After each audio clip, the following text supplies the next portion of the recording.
What you're about to see is painful to watch.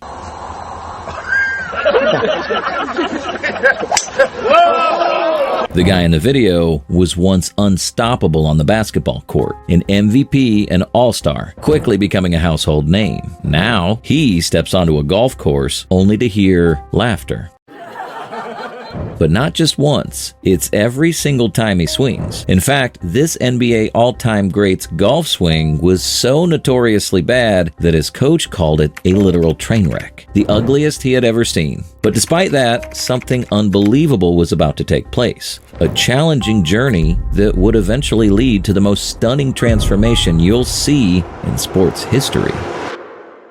Charles Barkley was one of the greatest players in the NBA. He was fearless, tenacious, and full of personality. Standing just 6'6", Chuck wasn't as tall as other NBA forwards, but he didn't need to be. With incredible strength and a relentless style, Chuck dominated opponents, snatching rebounds and throwing down powerful dunks that became his signature. His average of 11.7 rebounds per game across his career is one of the highest for a player of his size, cementing him as one of the league's premier power forwards. Fans loved him for his outspokenness and confidence, qualities that made him a compelling presence on and off the court. And the stats back it up. An 11-time All-Star, the 1993 MVP, and the key force who led the Phoenix Suns to the NBA Finals. Even after retirement, he became an iconic analyst on TNT's Inside the NBA, where he entertains millions with his sharp commentary and humor. But while the world knew Chuck for his basketball skills, there was another side to him, a side that most fans never expected. Charles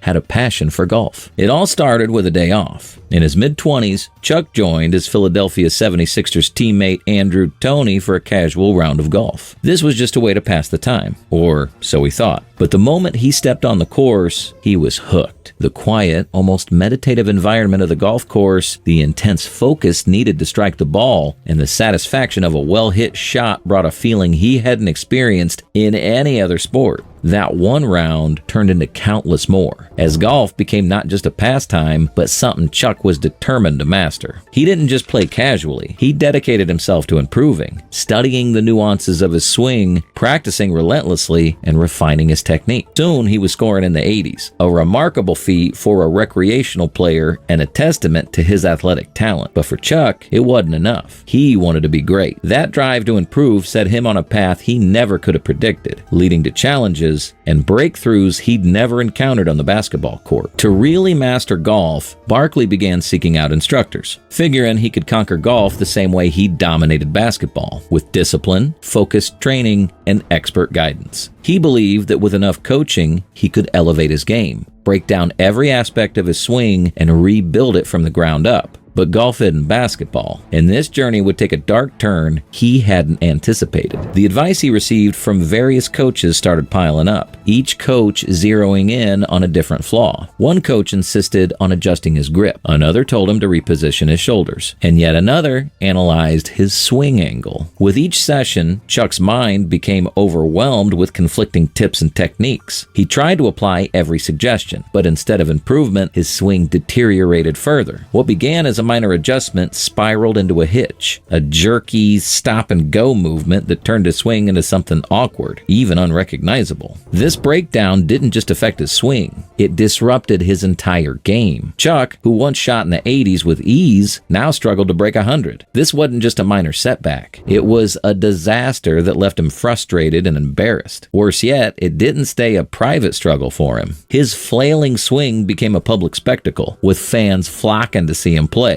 Not for his skill, but to witness the unfortunate transformation that turned his once promising golf game into something entirely unexpected. Whether it was celebrity tournaments or fan gatherings, wherever Chuck played, crowds gathered, but not to see him succeed. They came to watch the spectacle of his swing, to see if he could even make contact with the ball. Each time he stepped up to the tee, people waited, stifling laughs, anticipating the infamous hitch that would wreck his swing. For a man who had once dominated professional basketball, becoming a source of amusement on the golf course was nothing short of humiliating. But Chuck didn't let it break him. Instead, he turned it into part of his persona. He laughed along with the crowd, making self self-deprecating jokes and playing into the humor. He became his own punchline, embracing the ridicule rather than letting it define him. Outwardly, he appeared unfazed, but inside, frustration simmered. Golf, the game he had come to love, was now his biggest source of embarrassment. The laughter around him stung, reminding him of the gap between his passion and his performance. Yet, his commitment to the game was stronger than his pride. Then came a glimmer of hope, a new opportunity that promised a way out of this cycle and a path to finally fixing his swing. In 2008, help finally arrived in the form of Hank Haney, a renowned golf coach who had worked with none other than Tiger Woods. Haney agreed to take on Barkley as his project on the Haney Project, a televised journey chronicling Charles' struggles and attempting to improve his swing. For Barkley fans, this marked a new chapter. Maybe, finally, the answer to his years-long battle with golf. Haney approached Chuck's swing with both urgency and purpose, determined to break through the infamous hitch. To Haney, this wasn't just a mechanical issue. It was deeply rooted in Charles' mental approach to the game. Years of contradicting advice had left his mind in chaos, each thought interfering with the next. Haney's solution was simple but radical. Strip the swing back to its fundamentals, clearing Barkley's mind of the clutter and focusing on one key concept: trusting the motion. The sessions were grueling. Haney tirelessly guided Chuck through the basics, concentrating on reintroducing fluidity and flow to his movements. He emphasized simplicity, focusing on freeing Chuck's mind and rebuilding his confidence from the ground up. For a time, it seemed to work. Chuck's swing began to loosen up, and in brief flashes, he even saw hints of his old, more natural form. But the hitch, stubborn and resilient, wouldn't fully vanish. By the end of their time together, Chuck had made visible progress, but the hitch still lingered. Despite Haney's best efforts and expertise, the underlying issue remained. For Chuck, it felt like a dead end. He'd poured everything into this comeback, but still, the question loomed. Would he ever be able to conquer this obstacle and find peace in his golf game? They spent countless hours on the range, working through the mechanics of Chuck's swing. Utley quickly identified a crucial flaw that no one else had. Chuck was holding his wrist angle far too long before impact, which caused the hitch, a forced, jerky movement that disrupted his entire swing.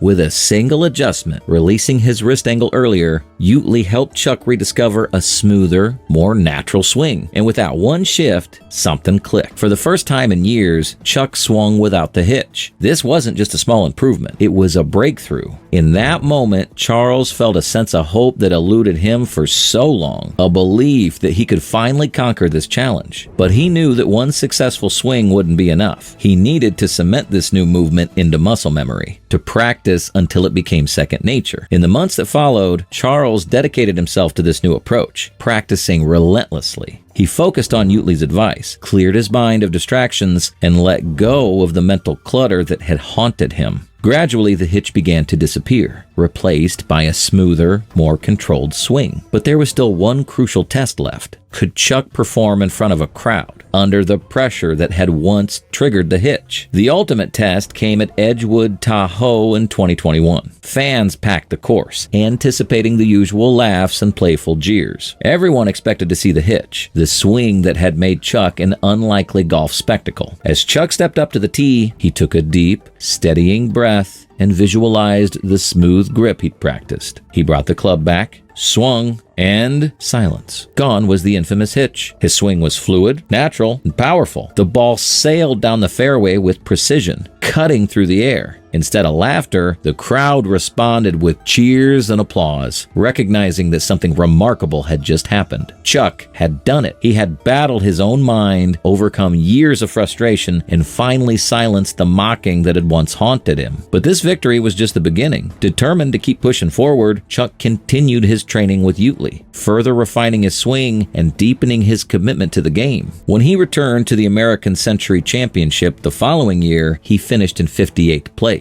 A huge leap from his previous bottom rankings. And then, in a practice round that seemed like a dream, Chuck unleashed a drive that flew down the fairway, covering an astounding 284 yards. Don't believe me? Watch this.